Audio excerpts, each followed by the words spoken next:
Similar to electron diffractions, neutron diffraction microscope is also used. So electron diffractions மாதிரியே neutron diffractions use பண்றாங்க, used for the determination of the structures of molecule. If the wavelength used here is wavelength எவ்வளவு use பண்ணிருக்காங்கன்னா 800 picometer. Calculate the characteristic velocity associated with the neutron. So velocity என்ன நம்ம calculate பண்ணணும்.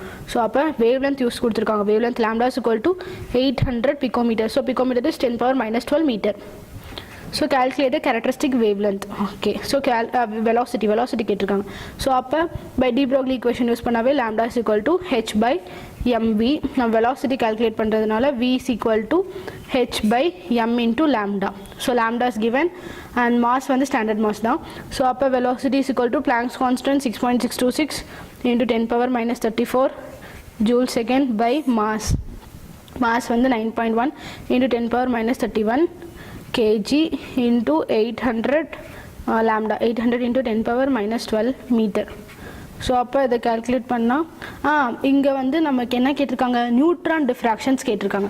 So neutron டிஃப்ராக்ஷன்ஸ்னால நம்ம mass வந்து நியூட்ரானோட mass தான் use பண்ணோம். So அப்போ 1.675 into 10 power minus 27 kg இதுதான் வந்து நியூட்ரானோட மாஸ், ஏன்னா அசோசியேட்டட் வித் நியூட்ரான். ஸோ அதனால் நியூட்ரானோட மாஸ் எழுதணும். ஸோ அப்போ வெலாசிட்டி இது கால்குலேட் பண்ணால் velocity will be 4.94 into 10 power 4 meter per second.